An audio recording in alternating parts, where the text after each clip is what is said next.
Bloody telly. Well, I'm fed up with that bloody telling a bloody tale of woe on there. Well, I wouldn't mind if somebody new on there. Something new to say instead of that usual pack of bloody lies. I mean, look at that Wedgie Ben. God, it's true. He don't know what side his bread's butter, that one. Get your bloody feet off the furniture, will ya?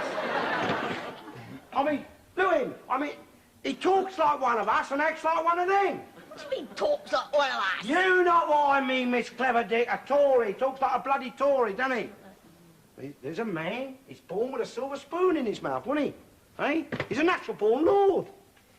Must be potty. Round a bloody twist. Give all that up for the likes of him. He looks a bit mad, doesn't he? Of course he's mad as a man born into the lap of luxury with all the privilege of the ruling classes, and he spends all his bloody time attacking his own people. People that he was brought up with. Boys that he went to school with. And all he's doing is he's trying to take away the big houses and nationalise the factories. I mean, if his parents, if they'd had any bloody sense, they'd have had him smothered at birth. He's got funny eyes, hasn't he? Mad eyes he's got. He's got eyes like Hitler had. I don't understand him myself as a man. I mean, he's been to all the best schools, hasn't he? Educated man. Apart from his ideas and the things he says. Hitler was educated. Girls about it. Hitler? He was dragged up. My darling Harold and his bloody Labour mob.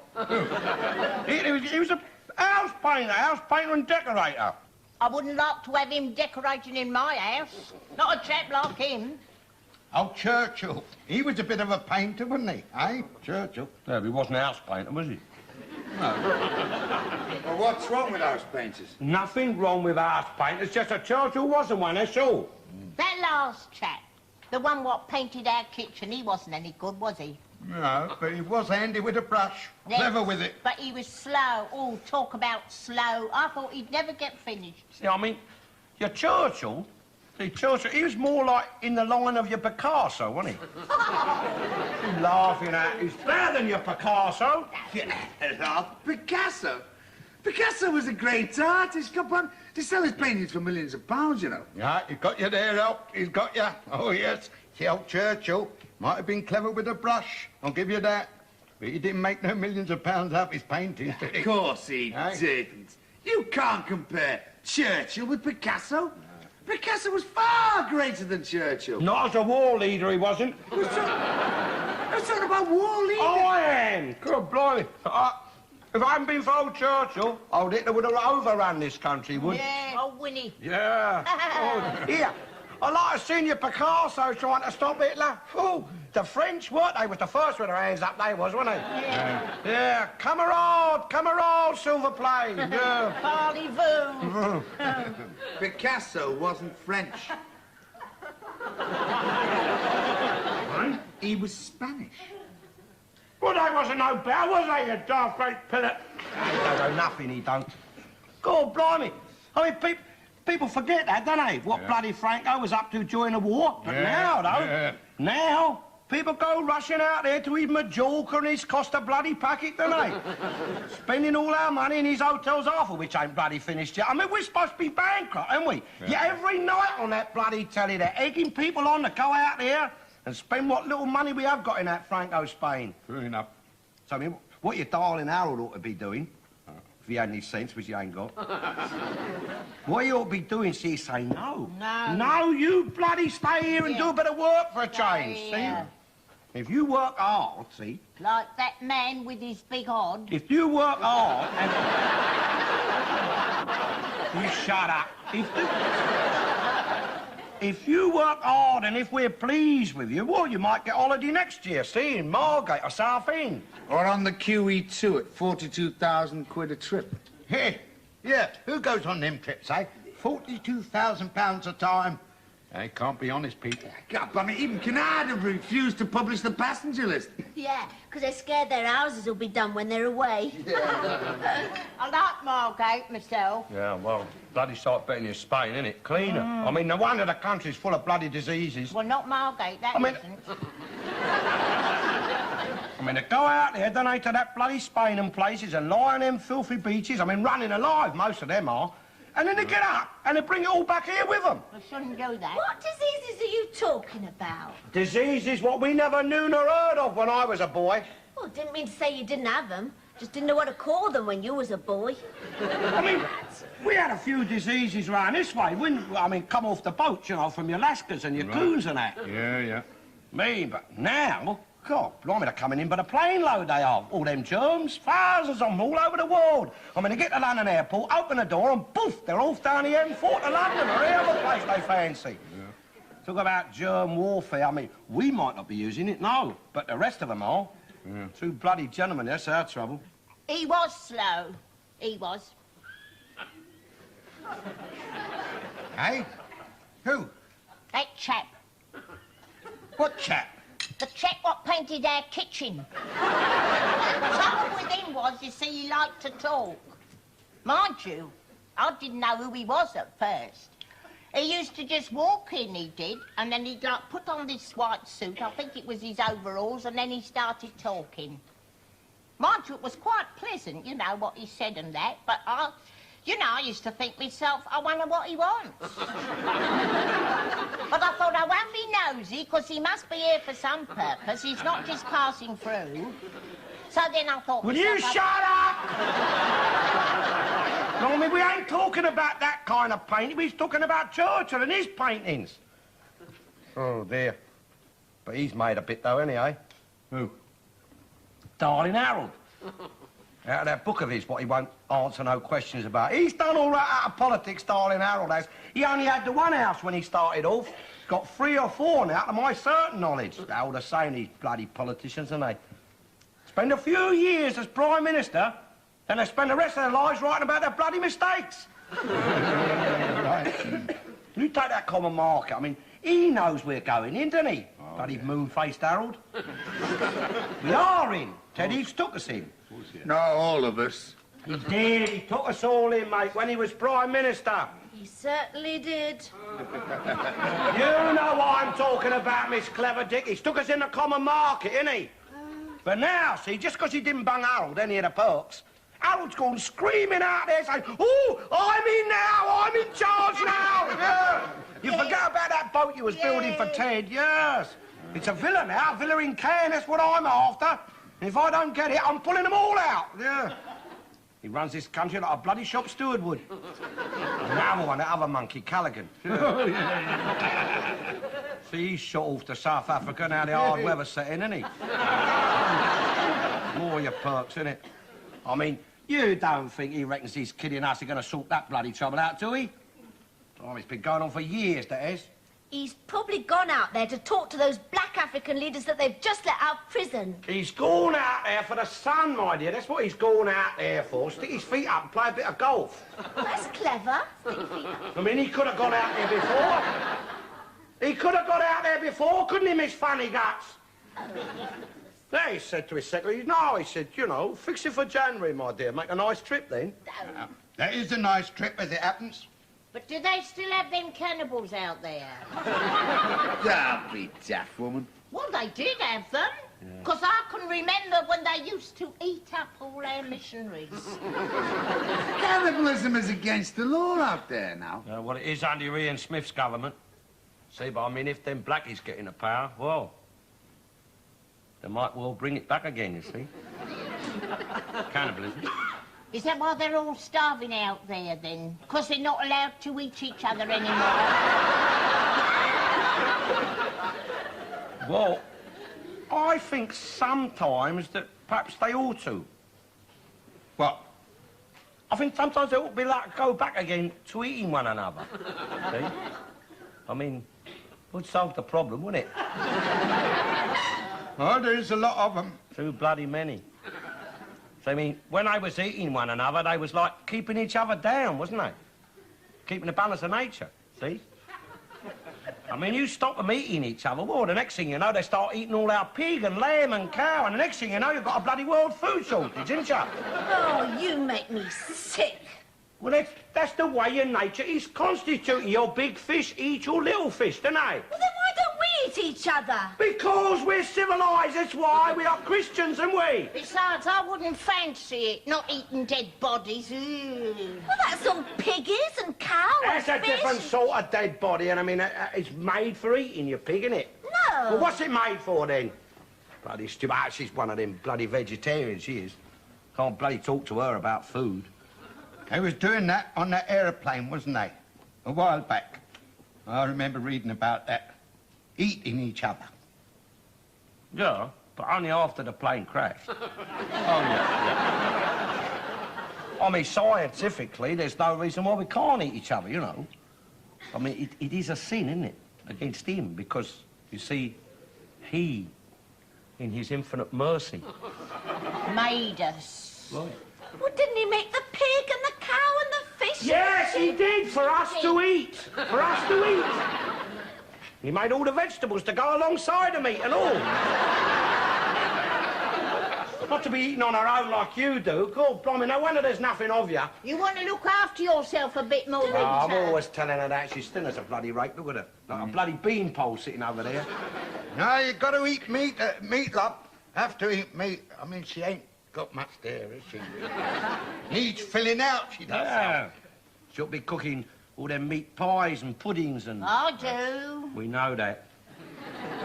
And steaks and things. What? On the housekeeping I get? Well, we're a mouth less, aren't we? Been a mouth less for weeks now, but I ain't seen the benefit.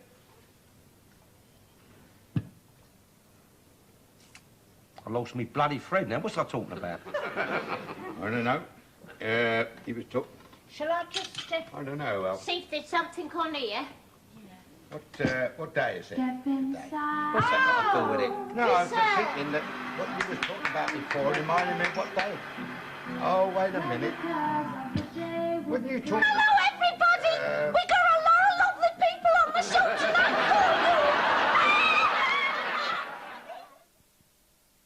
Look at that Leyland's, up at Leyland's. I mean, even Darling Harold's had to tell them there ain't no more money.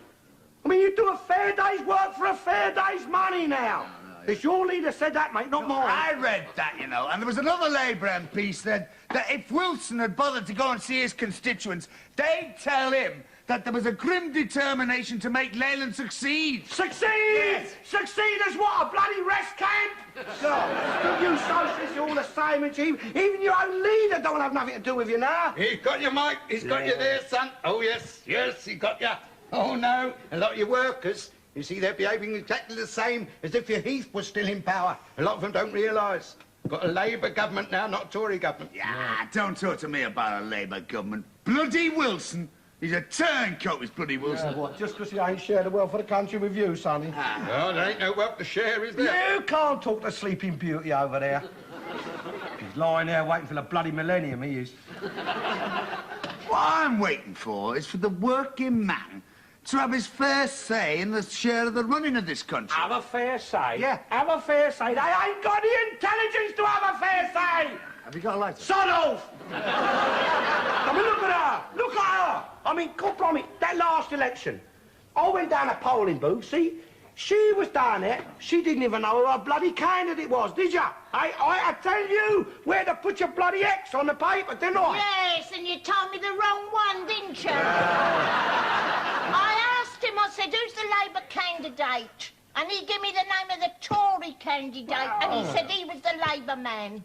Then I went home and told Bert, and he went down there and voted for him and all. Yeah, that wasn't fair, Al. No, it's just a bit of political expediency, innit? I mean, blimey, expect a bit of that in an election, don't you? Yeah, a bit naughty, that was. I'll call Carol. it something else. Talking about, listen, they had the names of the party, my dear, on the papers, weren't they? Don't expect me to do your own work for you, do you? It's cheating. Not Yes. cheating. If she don't know the name of her candidate, well then, I knew mine, didn't I? I bet you made Mum vote for him and all, didn't Well, you? she's my wife, isn't she? She's supposed to vote with me and what I stand for. I mean, husband and wife got common interests, haven't they? Your interest. Eh? Yeah. Yeah, as breadwinner, yeah. Yeah. She supports Labour, you know that. Well, she's not supposed to. Why? She's a political cabbage, that's why. What I wonder is, what become of that money what Mr. Macmillan had? Where that went? Hey? Well, I suppose he's still got it. No, no. I mean, you know, when he used to be in Downing Street, like when he was Prime Minister, when we never had it so good. If anyone never had it so good, it's your darling Harold, isn't it? Oh, yeah. Yeah. Anyone's prospered under Labour, it's him. He's prospering still, but we won't be sharing in none of it.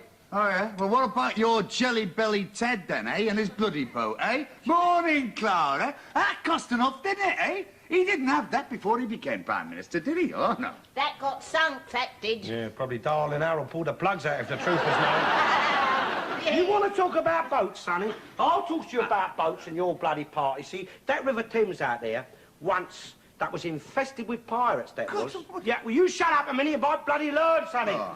It's infested with pirates down below London Bridge. That was before your docks was built, see? And when them docks was built, they wasn't built as walls where all your ships could load and unload, see?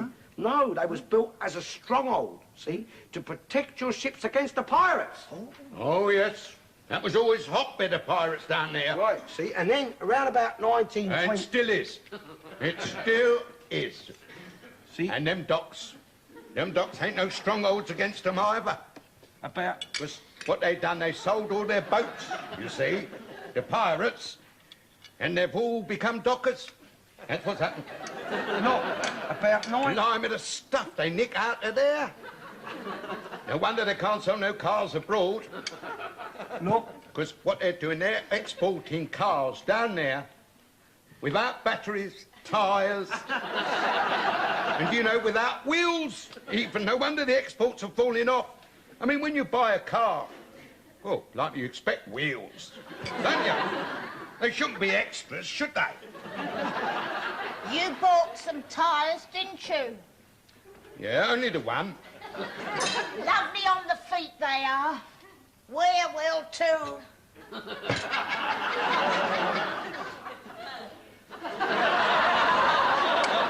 Yeah, they advertise them on the telly. They grip the road, you see. I bet you corner well. And they like stop you skidding in the rain. Yeah, aquaplaning. Get off the bloody table! Like that is.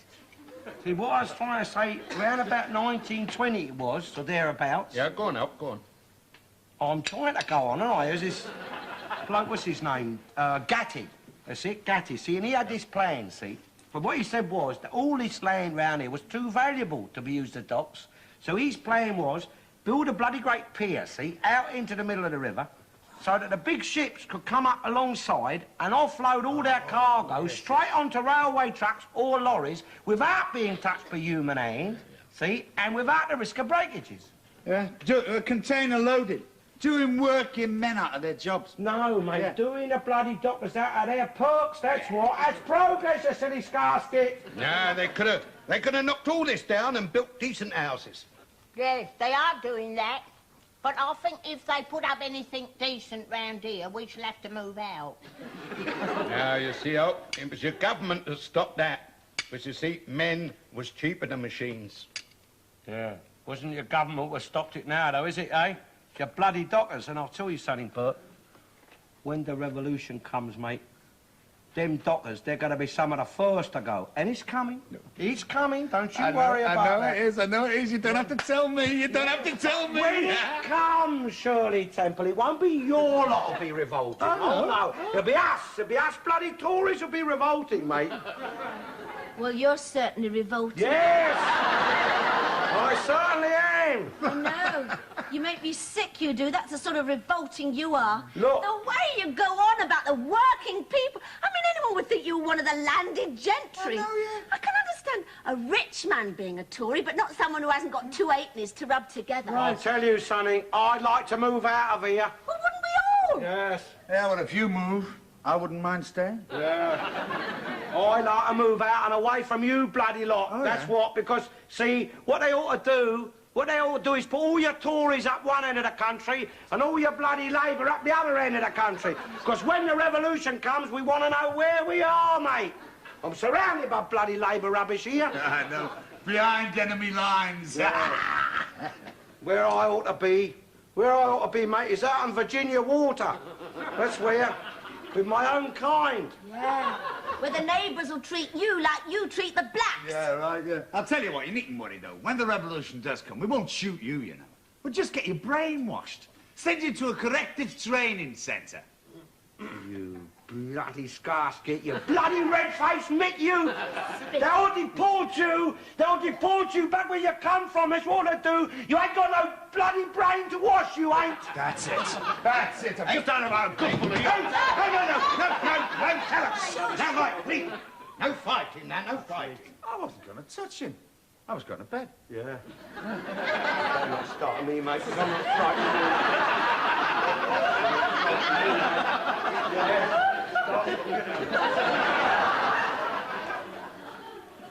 You. Bloody communist swine!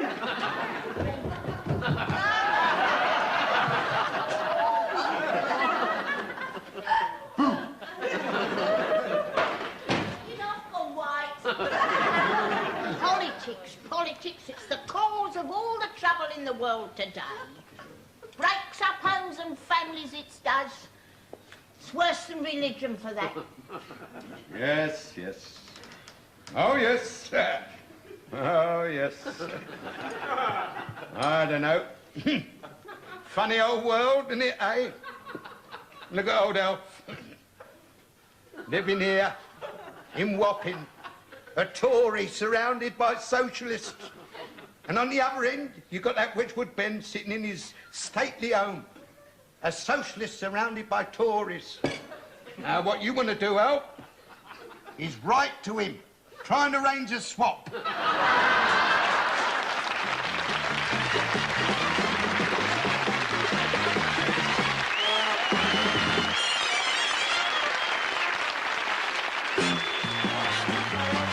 And there's more from Alf next here on Plus, in Sickness and in Health.